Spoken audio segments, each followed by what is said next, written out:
What's up, everybody? Welcome back to the Sleuth Intuition channel. I'm your host, Patrick Vallejos, broadcasting to the world live from Phoenix, Arizona. Today, we are diving into Abby and Libby's case, also known as the Delphi murders. And the one part that I still don't understand or still don't have a clear answer to is the Richard Allen timeline. So maybe with your help, we can kind of figure this out.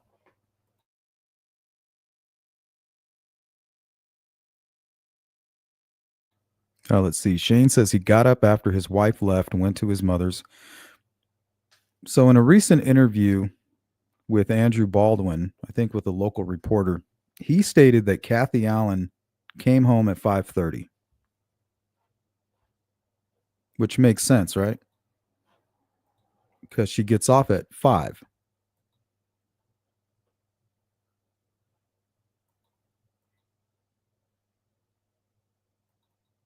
Here, let me pull up her job hours. At the time, she no longer works here, I don't think. And I mean, they really had a sweet little setup there. You know, CVS manager, assistant manager, veterinarian, I think assistant or receptionist. It's a nice little setup.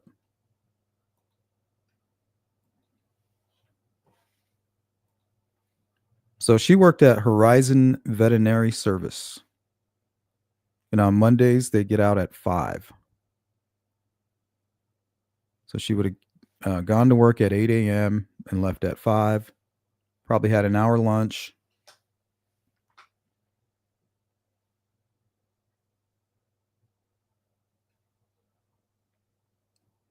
Depending on where she was that morning, up at 7 at the least.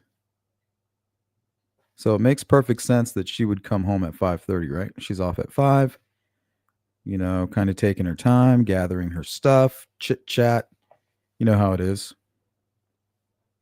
Boom. She's home at 5:30, and apparently he's asleep. And according to Baldwin, that he kind of regrets not convincing her to go on the stand because she could have been a great witness, telling the jury, like, hey, he was fine when I got home. He was asleep. Everything seemed normal. So why didn't you? Because she would also have to talk about what was going on in the morning time, which is something Baldwin did not mention. So this tells me that I don't think Richard Allen was in Delphi that morning. It's either him and Kathy were both at Kathy's mother's house in Peru, or Richard Allen was at his mother's house, and Kathy was at their home or her mother's home in Peru or their home in Delphi. But I think there's a good chance that Richard Allen spent the night in Peru.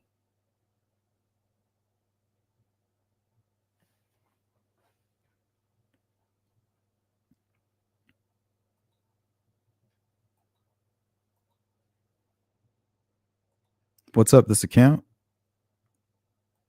Good to see you here.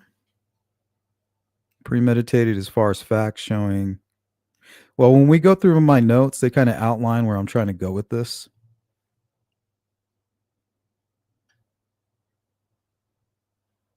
And then also his timeline. I can't figure out what he was doing in the morning time.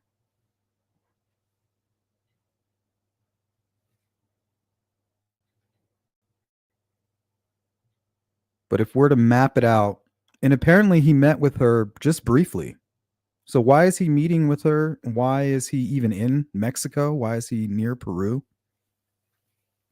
Why the hell is he even over here, right? Early in the morning. Like what? Why is he even there? And why is he refusing to go to lunch with them? He doesn't have anything better to do.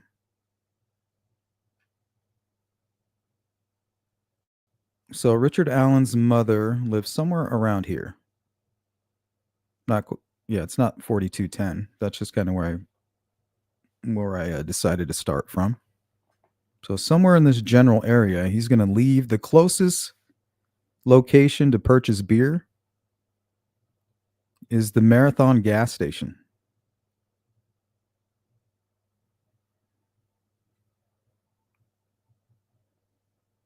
Right. He also talks about taking the back roads. I'm assuming he's taking the back roads because he's now drinking the six pack.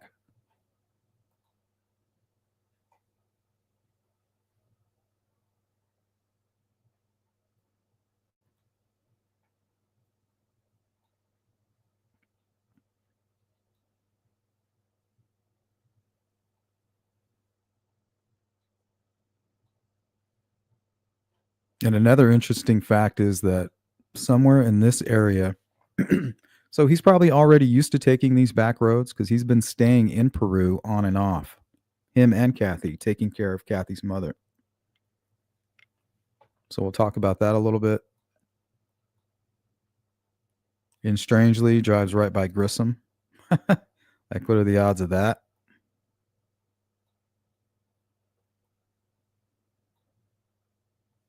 Okay, so Richard Allen makes the comment that it was a nice day, so I went to the trails, right? Grabbed a six pack of beer. It was a nice day, so I went to the trails. Stopped by my house to bundle up. Well, if it's a nice day, why are you bundling up? Right? That already kind of is a contradiction. He bundled up. He picked up his gun. He picked up a blade, many layers, because he knew what he was about to do. Covered his face. His entire body was covered. Right? I'm not leaving DNA and I'm not getting anything on me when I'm done. Also, liquid courage. Why does he have to get all liquored up? So he doesn't have time to go to lunch. He's in a hurry for what? Something obviously that he needs to get liquored up for. He's in Peru at 8 a.m. Or not 8 a.m., but early that morning. So it would take him about an hour and 8 minutes to stop, pick up beer, give or take, right?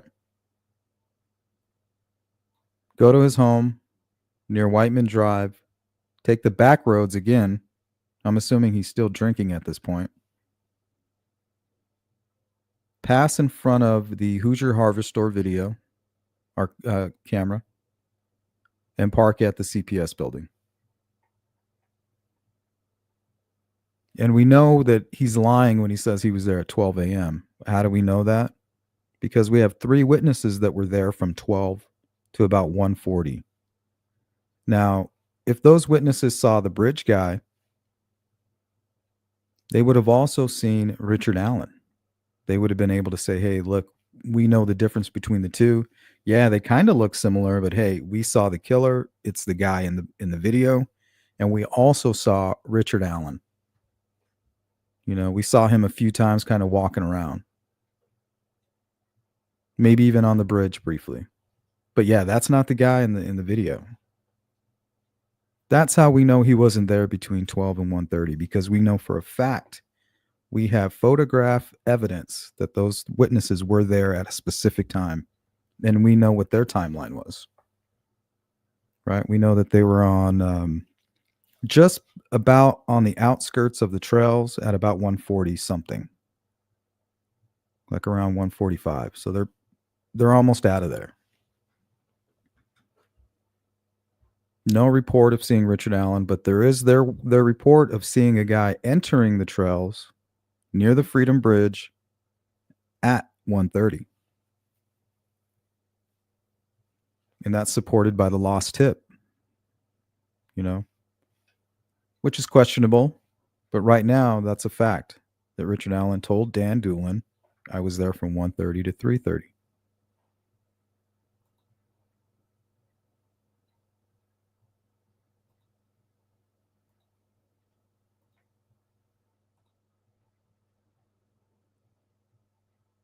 Welcome in Shrooms, She Warrior, Jari, Mustang, Joe Newman.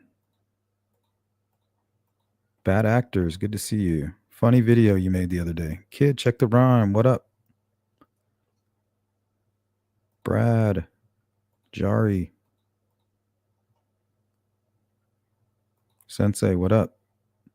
I like Toidles.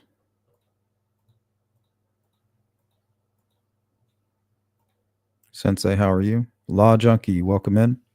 The reason we know all this is because Richard Allen told everyone. He came forward at the time of the murders and gave his information. What heinous murderer does that? He could have stayed silent. You'd be surprised. Law Junkie, we've done countless live streams on why killers interject themselves. I think it may have even been titled Controlling the Narrative. Here, I think I have some of that supporting information handy. Here's a good example. Told a reporter he was surprised a dead body was found in the creek across from his home. I'm like, what the hell's going on? I had no clue. But police claim Matthew Haverly knew exactly what was going on. Authorities say the body was his mother's, 60-year-old Patricia Haverly, and now he is charged with murder and abusing a corpse. In the interview, he came up with every hypothesis in the book. I think it was kind of a hit, and something happened. Something went bad, and this is like a rural area, so they just wanted to plant the body somewhere else. It would be like a place where people from the city would want to put a body because most likely they wouldn't be found. He even addressed how his mother would feel. I'm guessing like my mother, Hey, Stephanie. she would be concerned, and probably a lot of the other neighbors would be concerned. Neighbors are shocked. It's heartbreaking because he comes across concerned. That's kind of weird. That's kind of weird. You got Kinda people like that weird. running around. An Kinda autopsy weird. shows his mother died from head trauma. Haverly is being held without bail. It's kind of weird, but it does happen.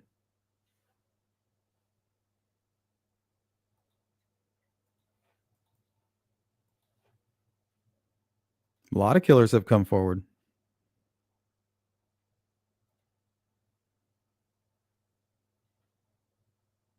Some have even befriended cops who were actually investigating their own crimes, trying to learn about it, trying to control the narrative, hiding in plain sight, really. Hey, She Warrior, spent the night in Peru getting fucked up with TK. That's what I'm saying. That's kind of what I'm getting at. How do we know that that didn't happen? The girls were up all night, up early, anxious to get to the trails. We have no idea where Richard Allen was the morning of the murders. We don't know if he was in Peru. We don't know if he woke up at his home in Delphi. What was he doing? These are the reasons that Kathy and his mother did not testify. That's it.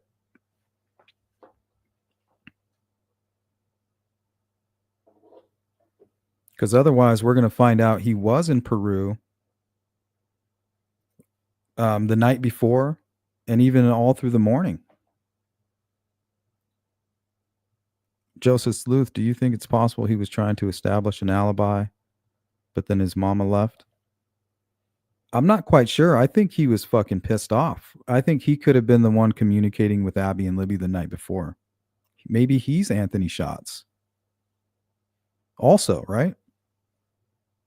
If he snitches on Anthony Shots or anybody that helped him, a co-conspirator, he would first have to confess himself. And if he confesses, that means that his wife Kathy will leave him and he will no longer have a connection to the outside world. He'll be all alone. So he will never do that. And it doesn't make sense at this point to get somebody else in trouble, right? Maybe even threats.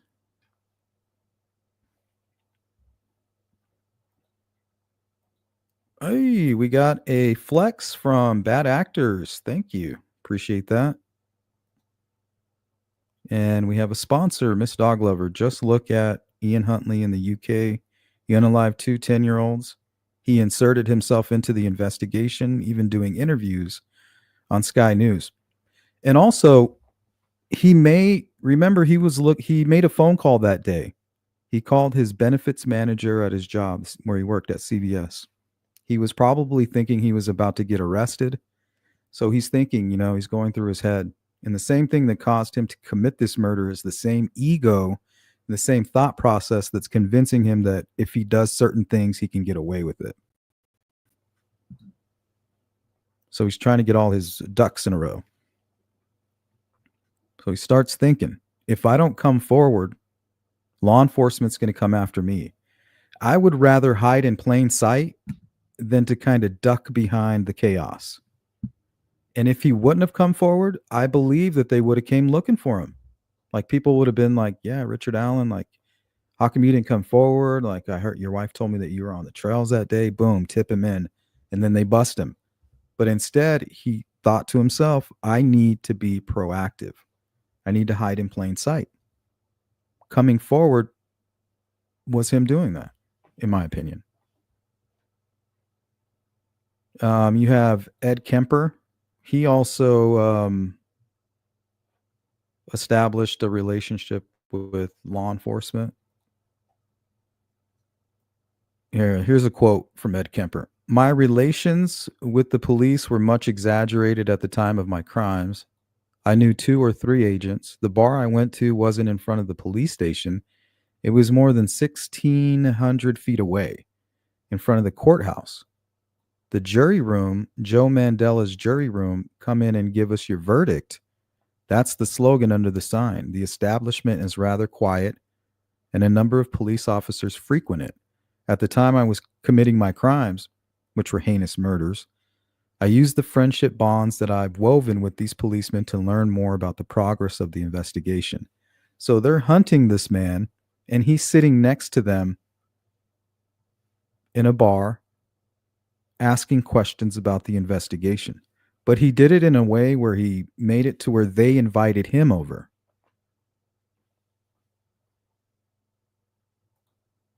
That shit's crazy.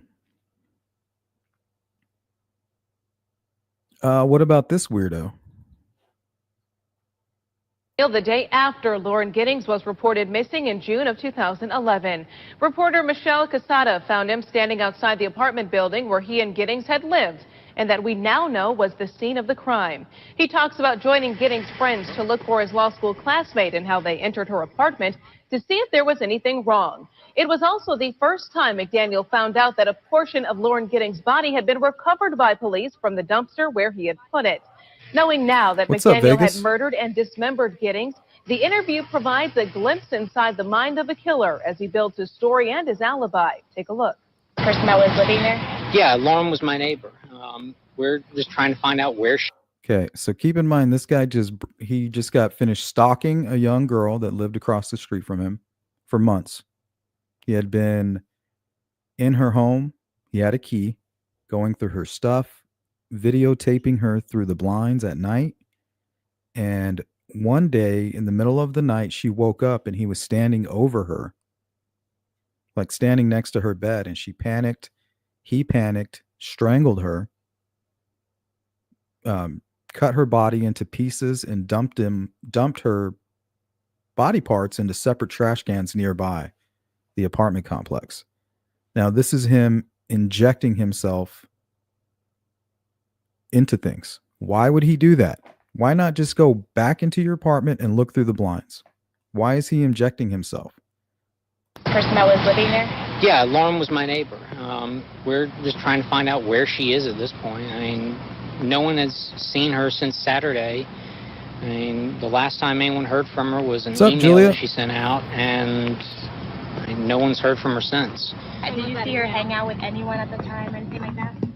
Maybe, Julia. No. Interesting. No one has seen her since Saturday. I haven't seen anything. I mean, you always hear noise outside, but it's just people walking by pretty much. And she just recently graduated from Mercer? Yeah, she and we were both JD students. We graduated back in May. What kind of person was she? I mean, what did you see her? I mean, she's as nice as can be. I mean, very personable, very much a people person.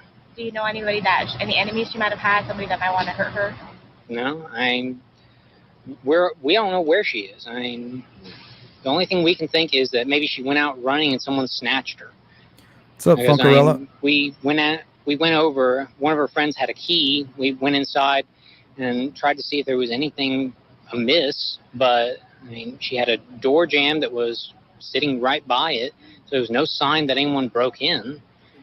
I mean, door was locked when Yeah, I think he everyone actually got fell here. off the wagon I that mean, day. we just don't know where she is. And, What about Hey, in the Stephanie. the parking lot area? I know they've been doing a lot of. I think that's where they had recovered the Yep, body not or leave whatever they DNA recovered or from take there. any. body?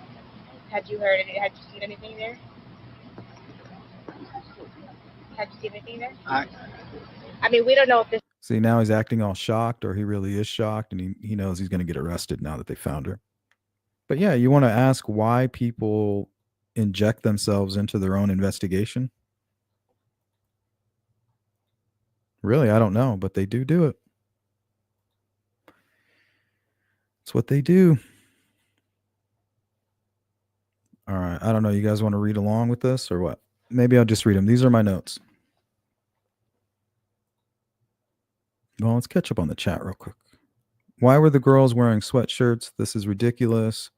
You are making things sound like facts that are not facts. Why? What do you mean?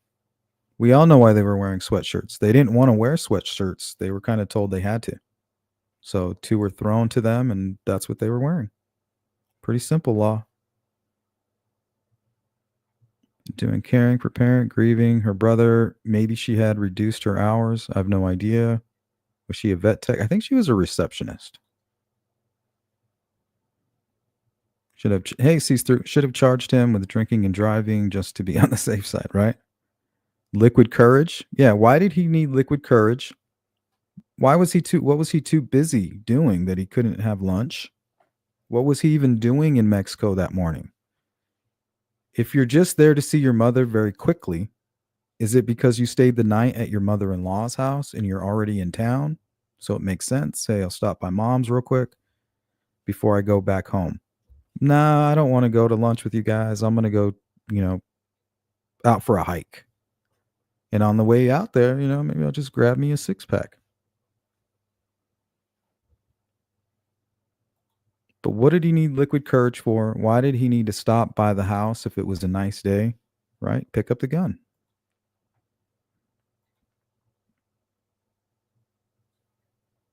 Tool triad.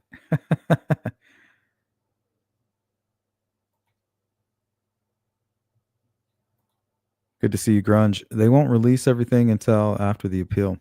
Well, if it has anything to do with Kagan Klein and Peru, I don't think we'll ever hear about it.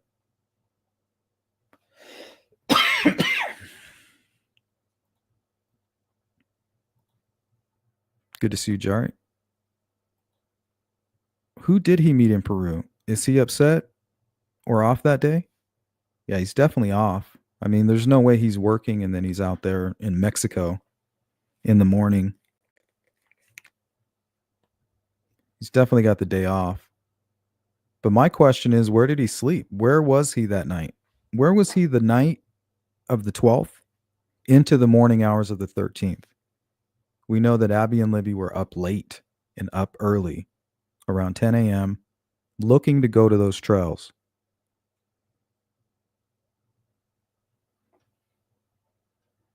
Is that what he's in a hurry to do?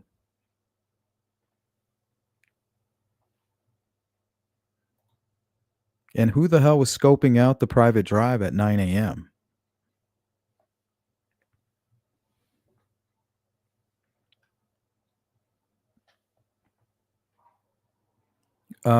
Law Junkie says no. Richard Allen was never identified by witnesses. Correct, which he should have been, right? If he was there from 12 to 1:30, he should have been identified by witnesses. We know of multiple men who were walking their dogs in between that time. And we know for a fact that the 3 witnesses, which is actually 4, one was just really young, mentioned in the probable cause affidavit, we know their timeline. They were actually there between 12 and 1:40 or 1:45. So when Richard Allen claims, hey, I was here doing this, and that, walking on the bridge, these girls would have witnessed Richard Allen. So you're right. Richard Allen was never identified by witnesses, and that's my point. But to finish your comment, the descriptions were not Richard Allen. If you really want to get real, the state never provided proof that BG is the killer. I promise you, it was assumed.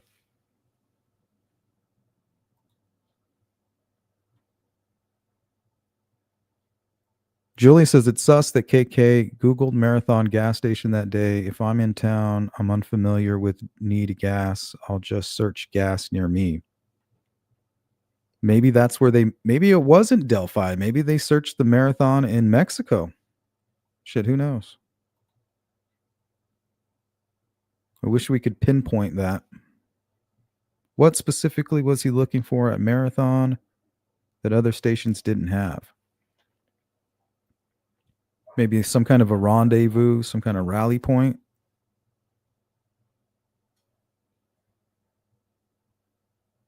Hey, Jerry. Hey, did you get your hoodie, Jerry? You should have gotten it by now. What's up, Harry Lime? It was probably hard liquor. I agree. Or he was smashing more than 6. I mean, he lied about everything else. Half the truths, really. What's going on, Vegas?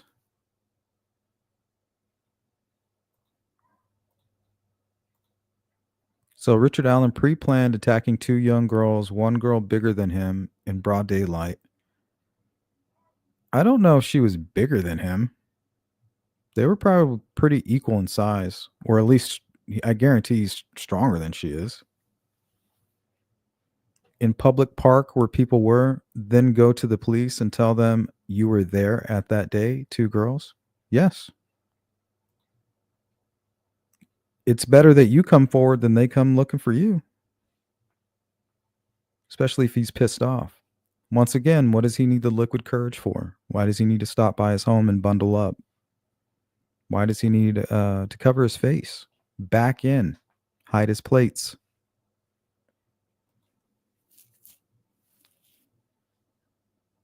Yeah, that's crazy. That's absurd. If that happened in my neighborhood, I'd be terrified.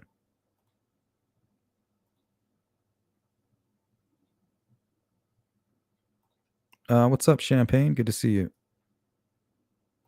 How you doing? Talking to KK, probably.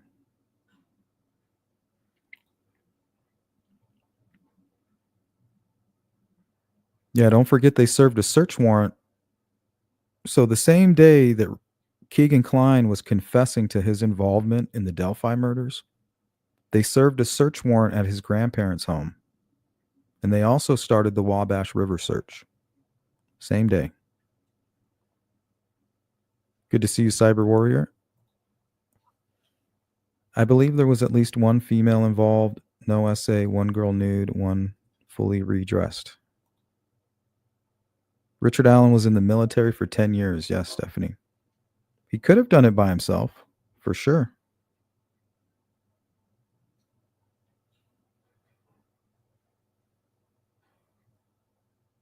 But there's a reason that we don't know what Richard Allen was doing that morning. There's a reason why his timeline isn't clear.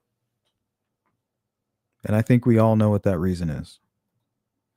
I'm going to break down exactly my theory about that here in just a minute.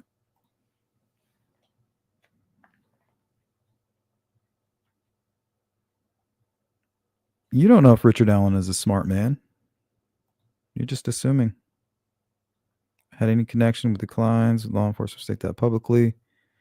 Law enforcement couldn't link Anthony Shots to the murder. Yeah, check this out. Maybe before we begin, I'll show you guys some of the supporting information. So a couple of these clips are from Andrew Baldwin's recent interviews. Let's take a look. They also thought it was more than one person. Remember, they go back to the first hearing that I. So right now he's kind of talking about the prosecution and how they were giving him the impression that they believed others were involved. Participated in October the 22nd, 2022. We're sealing Judge, we want it sealed because there might be other people out there. Well, then that had to shift because, well, all of those leads that they thought were going to lead to one of the third-party suspects. See, all of these leads.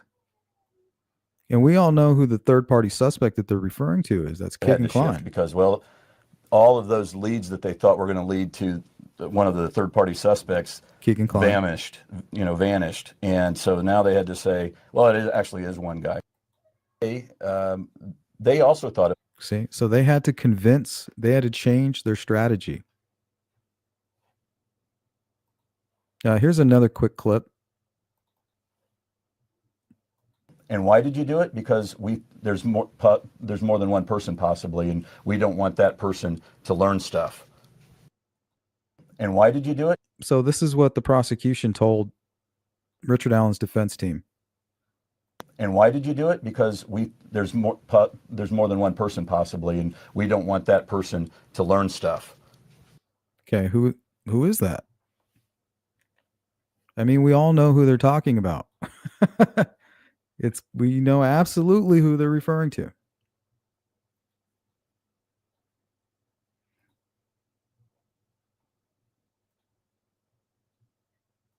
Easy, R. Kelly. How did he carry Libby after death? He didn't carry her. She's laying right where he killed her. She is taller.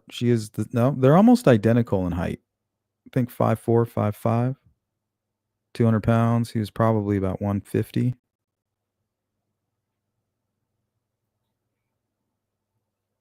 No witness saw Richard Allen. No witnesses described Richard Allen. He doesn't meet the description.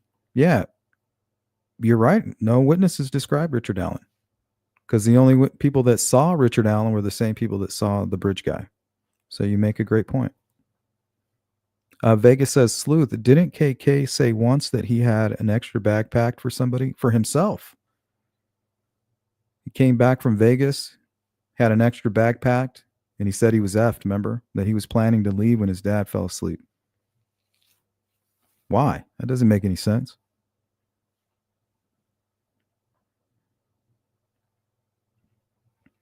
Grunge Truck says, would the police have been able to catch Richard Allen if he didn't approach the police himself? Maybe, maybe not.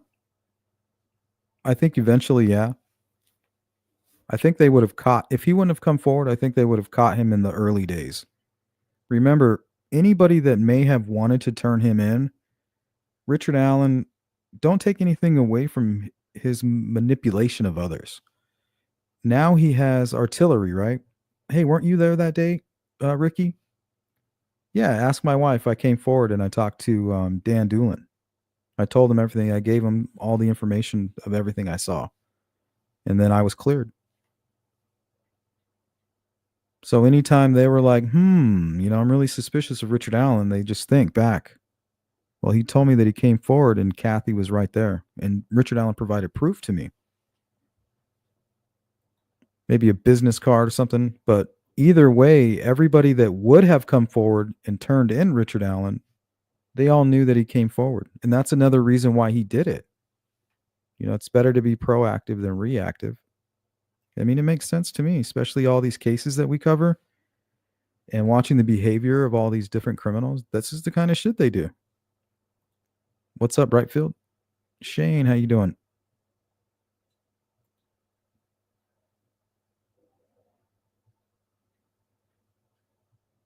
Calm down, Law Junkie. You're new here. Just take it easy. You're more than welcome to be here.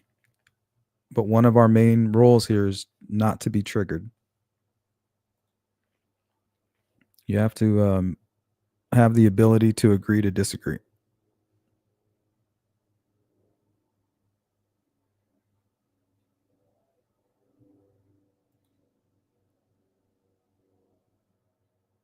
Yep, exactly.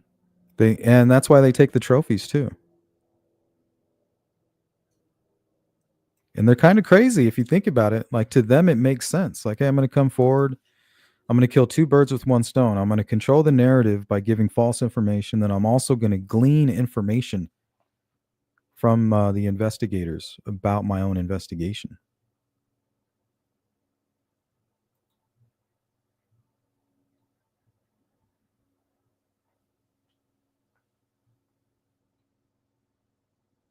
Yep, I remember that case.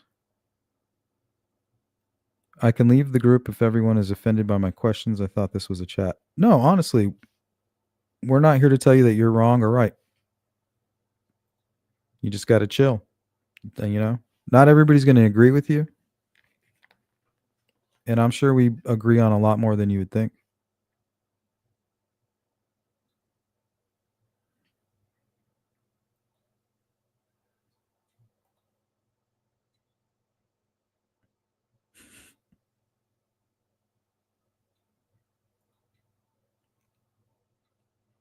Coors Rage. That's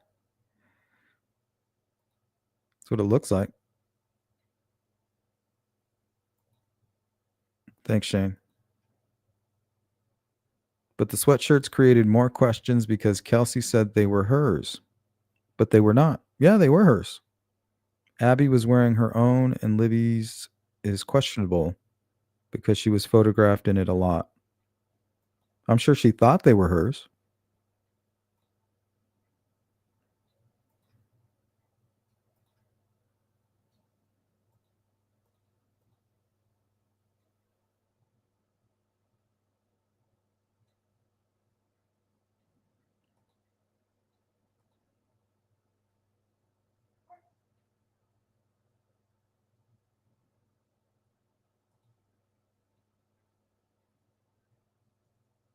Yeah, that's weird.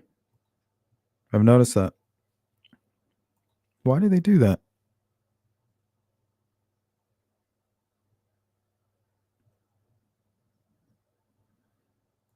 Shaboogies.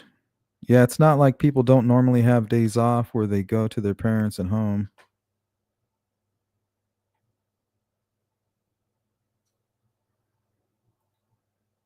I'm picking up on your sarcasm.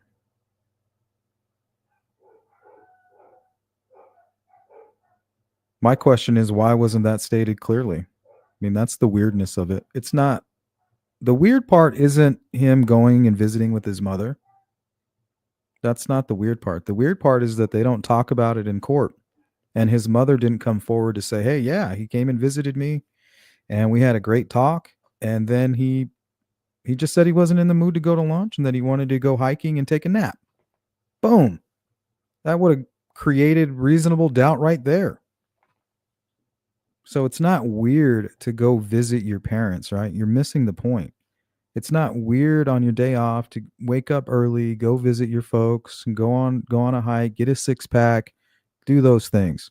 The weird part is not explaining all of that to a jury that is about to decide your fate.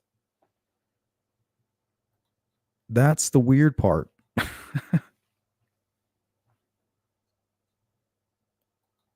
Yes, long weird. Weird. Try to keep up, buddy. That's been proven. If you want to question that theory, all you got to look at is the Thomas Jerome Bruce case. He controlled 3 adult women with one gun. He killed one and sexually assaulted the other 2.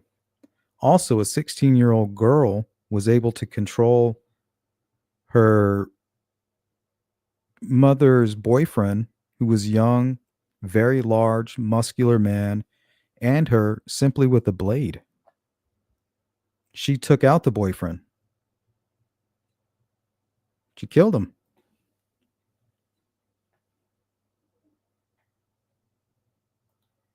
Shibuki says, to think him not having an alibi is the smoking gun is hilarious. I don't have an alibi for all this last weekend because I was home. I must have done something. Well, look, you need to put it into context, Shibugis. If you're already in jail, they've already proven probable cause for your arrest. You're sitting in prison, and now you're in a trial facing 130 years. I don't need an alibi. That's your responsibility to prove that where I was. You have to prove I'm guilty. Well, if you can't give me an alibi, it's pretty easy to prove you're guilty. It's common sense, dude. Lack of information sometimes is more damning than information itself. If you can't give the jury your alibi, and even Baldwin said that during his interview. He says, man, I really wish we would convince Kathy to go up there and testify to help with the timeline and, to help with his alibi and to say, hey, look, he wasn't acting weird. But she didn't do that. Why? Because he was acting weird. So if you think it's a good strategy to face murder charges during a trial and not provide your alibi, good luck with that. Hello.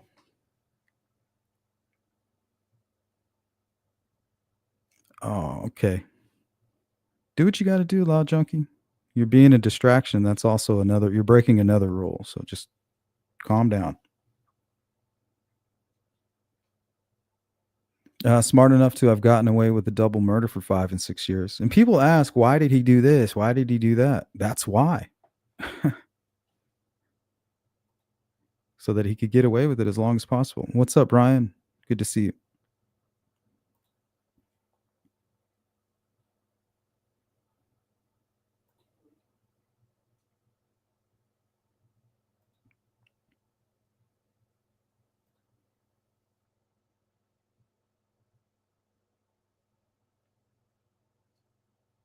Somebody sounds very tribal.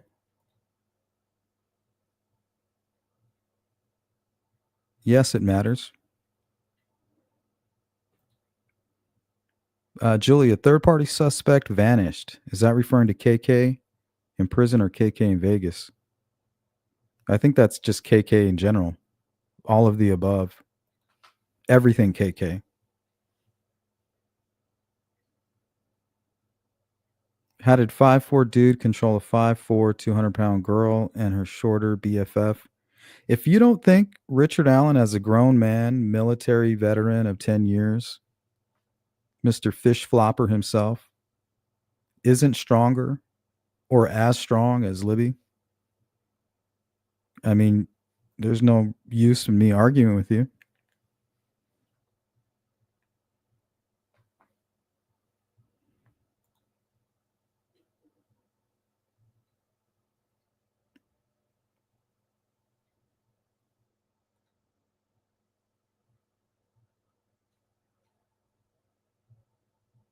Exactly, and I just explained why that might be. And also, he wasn't very popular in that town. A lot of people didn't know who he was. During the trial, many people testified that he kept to himself. Even McClelland commented about that under oath, that he visited, that he knew Richard Allen, and that he was not popular in the town, and the only time they ever had an interaction was at CVS. That he kept to himself.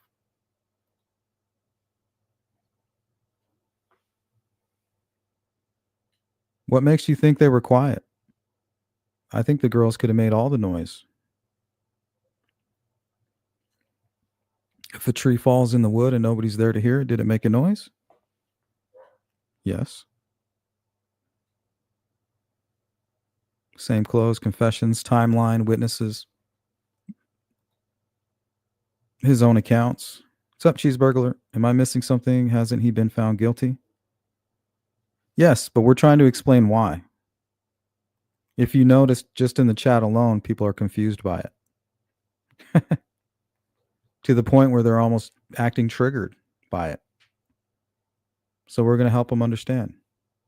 Also, there may be other people involved in this crime. Richard Allen hasn't confessed. I don't believe that he will. Law enforcement has admitted to believing others have been involved. Anthony Schatz, Keegan Kline, his confessions.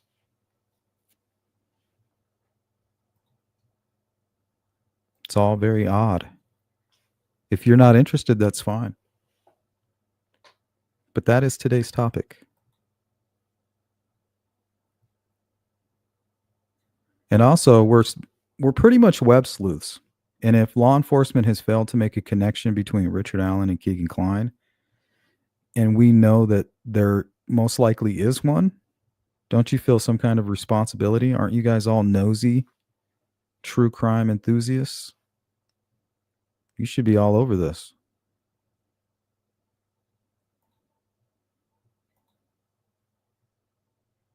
Julie says, in one of Richard Allen's jailhouse calls from Kathy Allen, didn't he say something like, I thought you said you weren't at the trails that day?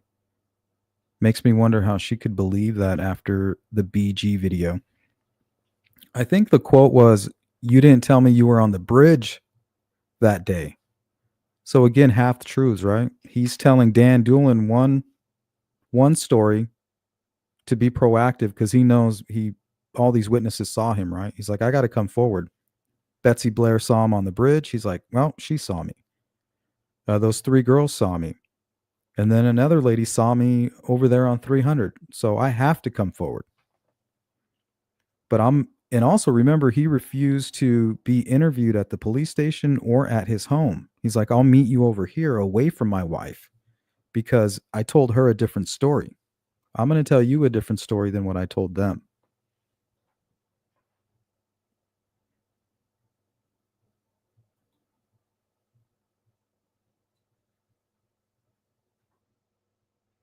Yep, I agree with that, Shane.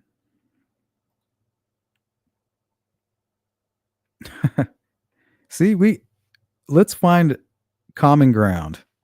Let's agree to disagree. But right now, we're just trying to work through it for those of you who are struggling, honestly. Because I try not to be biased. You know, I'm fully aware of my own confirmation bias. I'm not pro law enforcement. I'm not pro prosecution. So, yeah, at least another inch, right?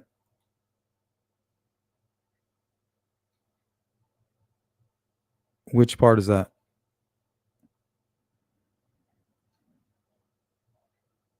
Welcome in, Anthony. Ryan says, if you were at home, you probably were on computer, Netflix, phone, can tell you where you were there. Exactly. Like his lack of information speaks for itself. It's extremely damaging. You have the full power of the Indiana government and local government of Carroll County all leaning on you, saying you're a child killer. And you can't even say, well, this is what I did. This is why I'm not a child killer. You were with your mother, but she's not even able to come and testify for you. It's just strange, like to see people just kind of look right over that, like it doesn't exist. They got to prove he's guilty. Well, it's pretty easy to prove somebody's guilty when they don't have an alibi. That's all I'm saying. Then you have to ask, why don't you have an alibi, which would have been the most powerful tool for you to prove your innocence? Because you have nobody to back that up. Nobody knows where you were the morning or why you were there in Mexico. We know you were there in the morning. Why weren't you able to go have lunch with them? Your wife didn't see you until 5:30 p.m. We know that the bridge guy was already out of there by 4. So you're telling me you couldn't have cleaned up in an hour and a half? I thought that was the whole purpose of bundling up, right? You bundle up, all the blood is on the clothing, you discard the clothing, throw it in a bag, that's it. No evidence. You didn't leave any of your evidence and you didn't take any of their evidence with you. Like, it's not rocket science. The evidence is telling us what happened.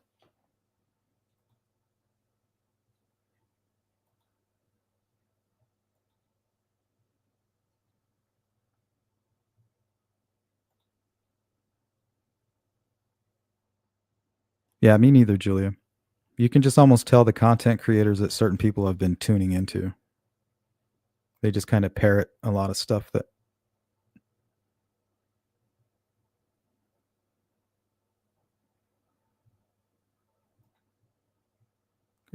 Welcome in, Eleanor.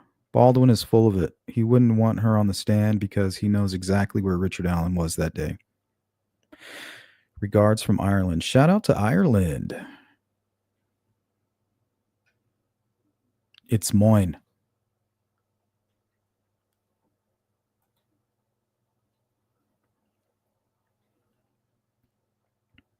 Okay, I'm going to read my notes. They're kind of long-winded. Try to keep up with me here. Sorry if I miss your chat comments. Welcome in, Dark Side. Muddy and blood, it sounds like about got beat up. Yeah, that's what I'm saying. Possibly, right? But if that was the case, I think he would have left DNA. I think he convinced them to get into positions, you know, like, hey, I won't hurt you. I won't hurt you. I think he even tied up Abby with whatever that was, that scarf. I think he gagged her and tied her up with that and then committed the first attack against Libby and then kind of scuffled somewhat with Abby. But not really. I don't think he scuffled much with either girl.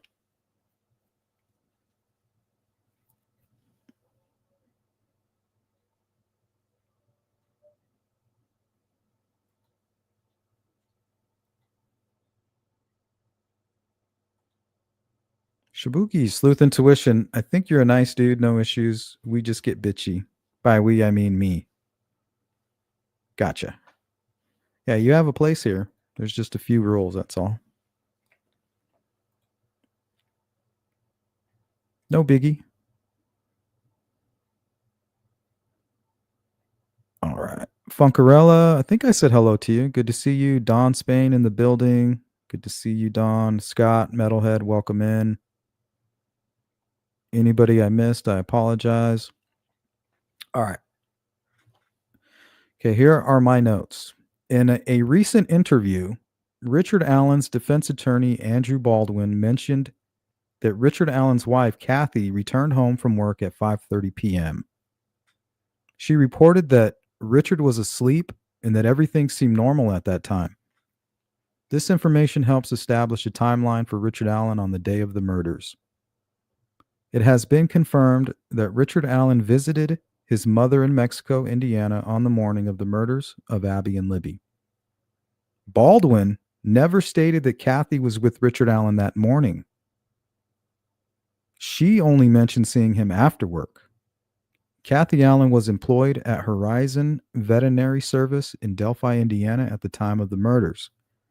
Horizon is open on Mondays from 8 a.m. to 5 p.m., which suggests that she would have been home by 5:30 p.m. that day. I know that Richard and Kathy stayed with Kathy's mom in Peru, Indiana, a few nights each week. Kathy's brother, John Walker, passed away in September of 2016. Before his death, he lived with their mother, helping to care for her.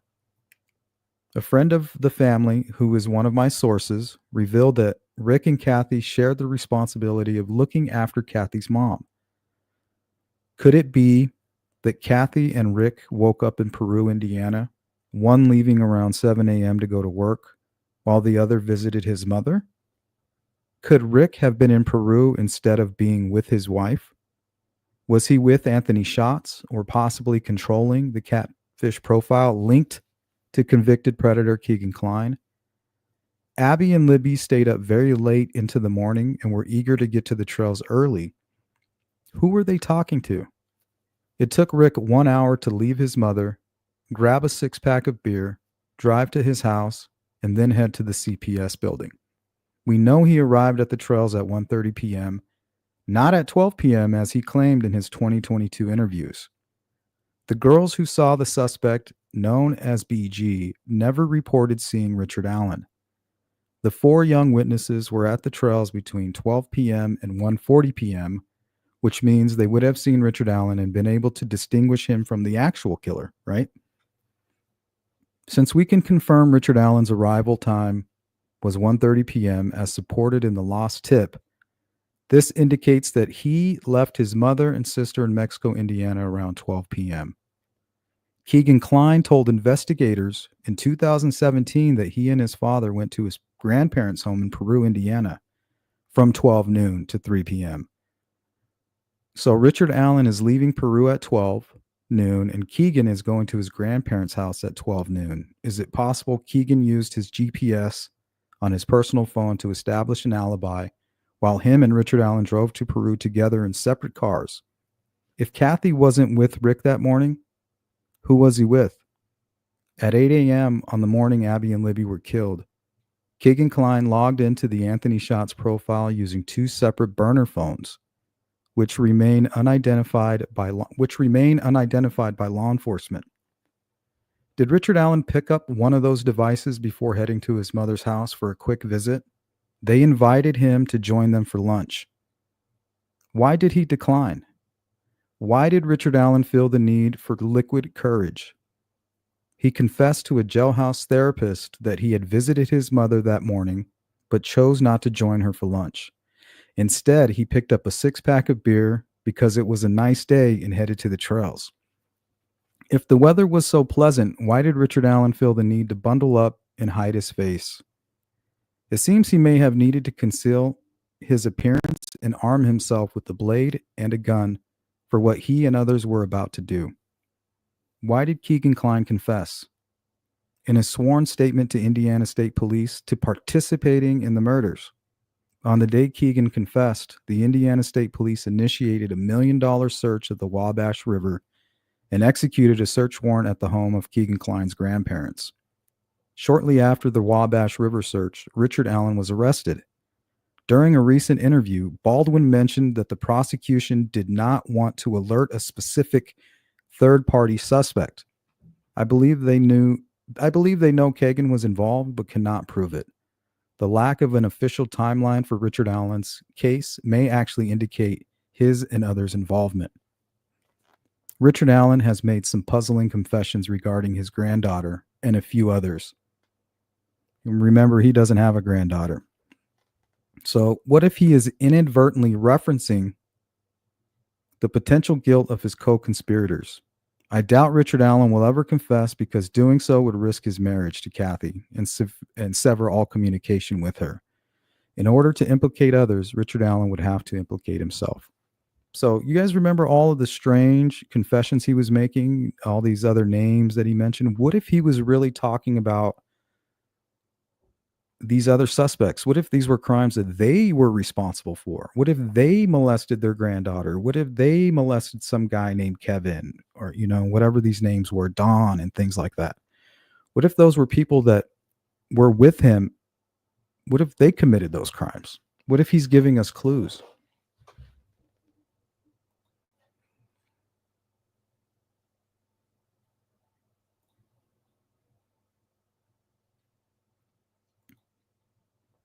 Don says, it says it in itemized search docs, everything taken was cataloged. Do you know this case? Scott says, Shaboogies, I agree with your counter arguments. Plus, everyone has an opinion. Yep, and they're all welcome. But not everybody's going to agree with us, right?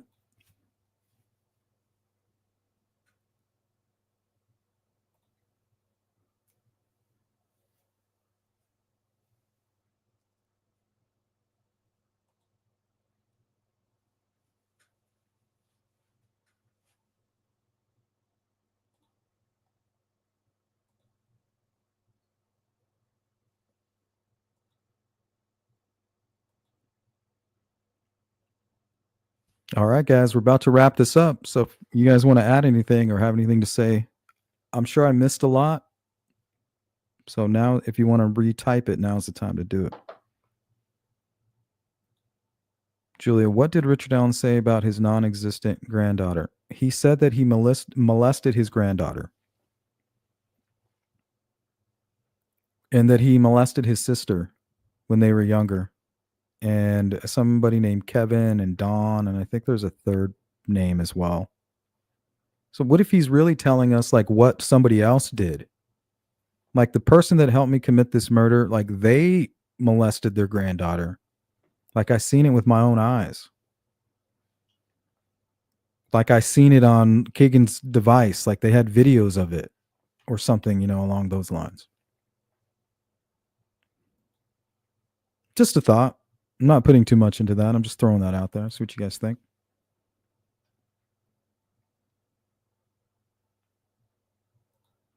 Thank you, Jari. If anybody needs to get a hold of me for whatever reason, sleuthintuition@gmail.com.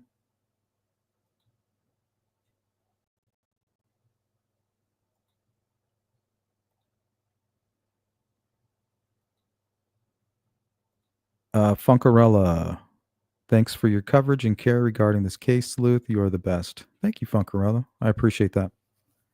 Julie says maybe he was pulling shit out of his ass in this possible false confessions to send law enforcement in a wild goose chase. Yeah, maybe.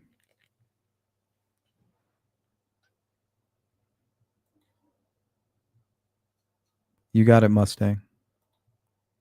It's always good to see you. Let's go to Firefly. Keegan and Richard, a double-edged sword. Can't tell on each other. KK would be charged with accessory, and Richard Allen would prove he knew and guilty. I was listening to a lawyer on a podcast, well, so-called lawyer, but he said that Kagan could still make some kind of a deal. So I don't know if you guys can verify that or add anything to that. But apparently he could still make a deal and get less time for the crimes that he has committed.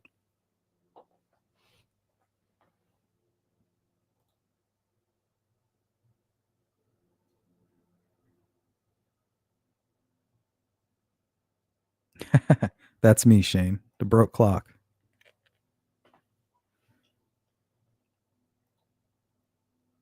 Jari says, don't forget to hit the like button on the way out. Thanks for coming and hope to see y'all on the next video.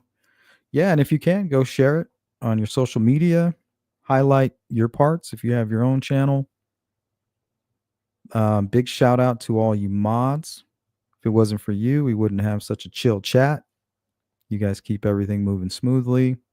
Everybody that's been donating to the Cash App and the Venmo and all of that stuff, all you members, thank you.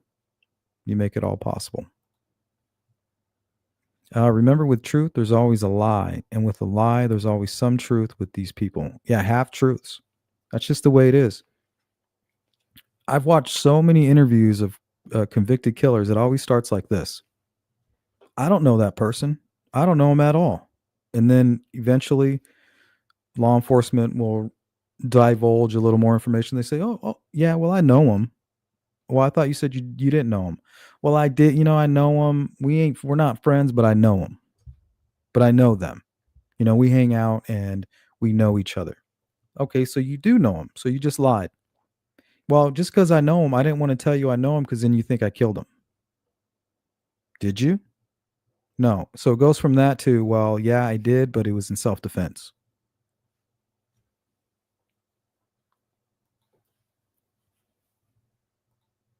It's like the truth just slowly, it's like in an evolution. You're just waiting for it, like the next episode.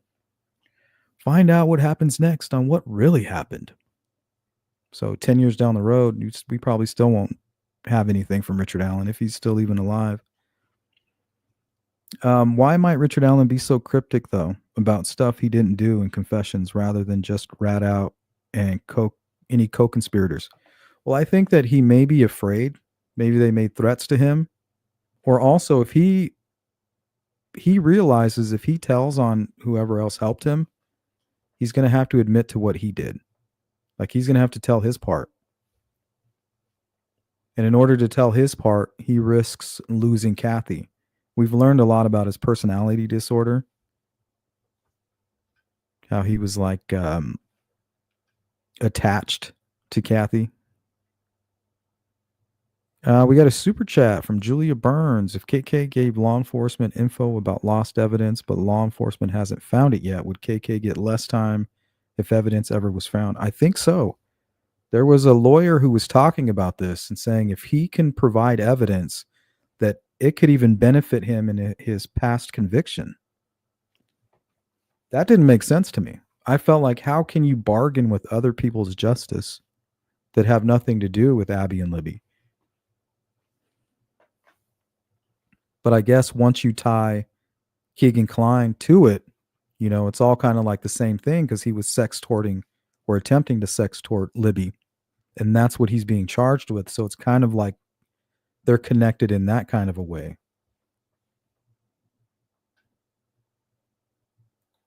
It's extremely weird. Or strangers will blame Elvis, Patrick, Brad, and fall on their sword over Allen. No, there were people, I've seen people, YouTubers cry over Richard Allen. I've seen them swear to his innocence and blame that group of people with no evidence. I just say, do you. Do you.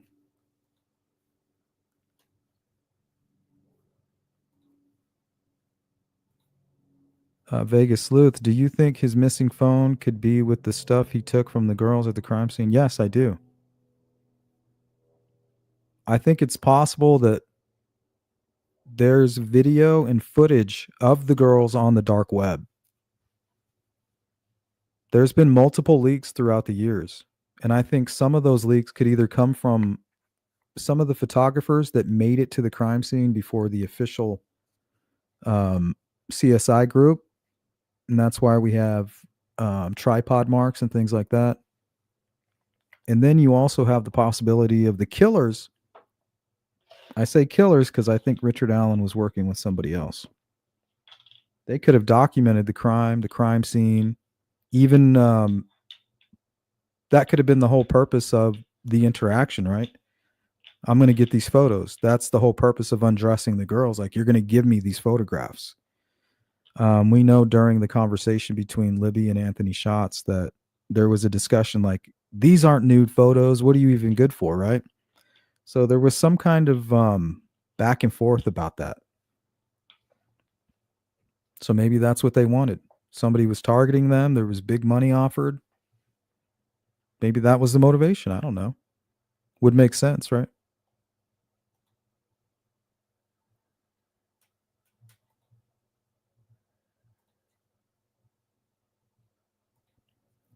Shane says Keegan got 43 years for a non-contract offense. Ron got 2 years for driving offenses. Lesson learned, don't mess with Delphi. Yeah, right. Baldwin not even rule out Brad Weber. The guy was at work. Right? And you can tell he even wanted to go after Kelsey. But even he has his limits, I guess. He kind of went at her in a roundabout way.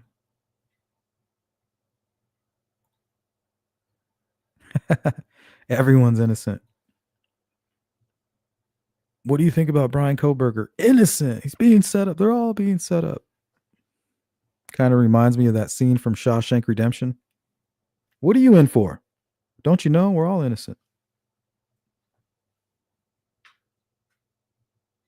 Didn't do it. Lawyer fucked me.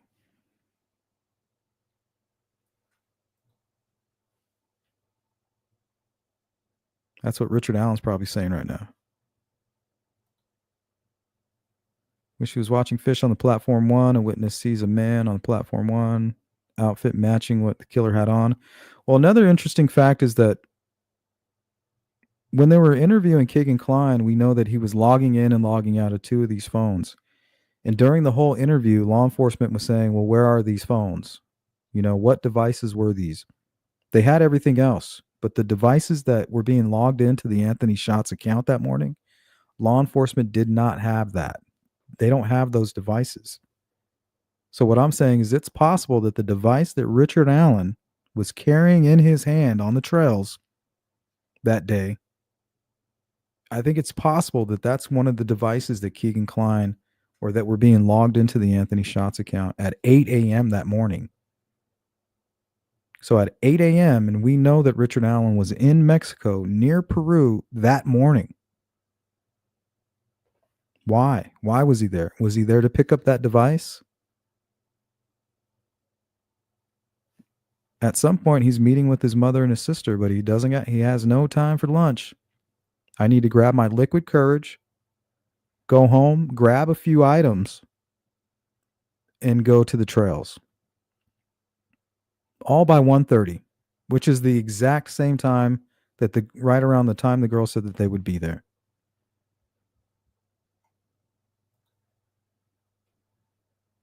Just saying.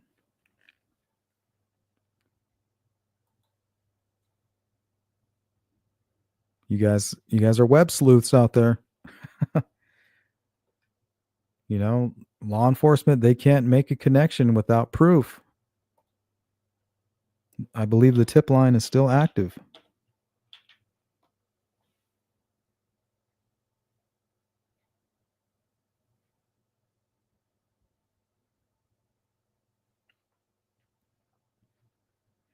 Yeah, kind of insinuating. And the thing is he makes a good third-party suspect. There's more of a nexus with Brad Weber than anybody. The only problem is law enforcement was all over that dude. They suspected him. A lot of people don't know that about Brad Weber. You know, he lawyered up right away. He had a .40 caliber too. Same type of gun as Richard Allen. But they tested it, and it wasn't a match. Did they fire it and test it? I believe the answer was yes. I think they fired during all of the tests. Because that's not how tool marks work, guys. Tool marks, they leave an impression, and that impression is like a thumbprint. So it doesn't matter how you get it. We don't know we don't know what Richard Allen did to leave that impression. So, I mean, how are you going to recreate it if you don't know what he did? Maybe he dropped the gun. Maybe he used the gun as a weapon, and somehow that helped. Vegas' Sleuth, don't you think if KK knew anything that he would have tried to make some kind of deal? He did. He confessed. Like, he's trying to make a deal. He confessed. He took law enforcement to the cemetery under an official capacity and told them, look, I came here with my father, parked at the cemetery. We met my father's friend. It sounds like he never had contact with the friend. At least that's the way the picture he paints. But they met up with somebody there, and he doesn't give any details about this person that we know of. That part hasn't been released publicly. And that his father came walking out of the woods from the crime scene, from the direction of the crime scene, covered in mud and blood, saying, we just had fun. Why would he say that? The only thing I can think of is he wants a field trip. But it's very strange for him to make that confession, for them to serve a search warrant on his grandparents, dig up the fire pit, begin $1 million search. 3 weeks after the search is concluded, they're arresting Richard Allen and saying that they believe others are involved. They failed to make the connection. It's up to us, I believe, guys, to keep digging into that part of it all. And when I say us, I'm talking to you guys too out there. You that have those special abilities to dig up dirt.